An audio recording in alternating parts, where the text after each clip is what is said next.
1993 সালে ফিনিক্স সানসের বিরুদ্ধে শিকাগো বুলসের হয়ে অবিশ্বাস্য এক জয় তুলে নিয়েছিলেন মাইকেল জর্ডান। অনেকের মতে এটা NBA ইতিহাসের সেরা ফাইনাল, অনেকের মতে ওই মহাকাব্যিক ফাইনালের পর মাইকেল জর্ডান হয়ে যান সর্বকালের সর্বশ্রেষ্ঠ বাস্কেটবল খেলোয়াড়। ঠিক যেমনটা ঘটেছিল 86 বিশ্বকাপ ফুটবলে ম্যারাডোনা বা 22 মেসির ক্ষেত্রে, দিন দুনিয়া ভুলে তাদের লক্ষ্য ছিল একটাই, বিশ্বকাপ।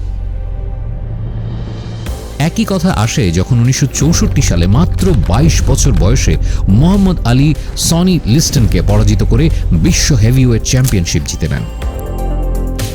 ম্যাক্সওয়েলের কয়েকদিন আগে করা সেই ঐতিহাসিক ডাবল সেঞ্চুরির কথা মনে আছে? ম্যাক্সের উইলো থেকে পপকর্নের মতো বেরোচ্ছিল 4 ছক্কার ফুলঝুরি। আশেপাশের সব ভুলে একটা ভিন্ন জগতে চলে গিয়েছিলেন তিনি। প্রতিভার পরিশ্রমের সাথে Michael Jordan, Maradona, Messi, Mohammad Ali বা ম্যাক্সওয়েলের আলাদা কিছু একটা ছিল। বাস্কেটবল, ক্রিকেট কিংবা ফুটবল, সমুদ্রের বিশাল ঢেউ জয় করা একজন সার্ফার অথবা অর্কেস্ট্রার নেতৃত্বে থাকা একজন কম্পোজার, সব ক্ষেত্রের পারফর্মারদের ক্ষেত্রে এই ঘটনাটি ঘটে।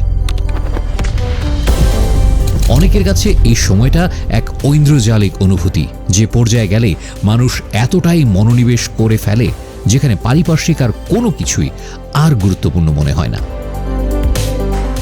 এই সময়ের নাম ফ্লো স্টেট।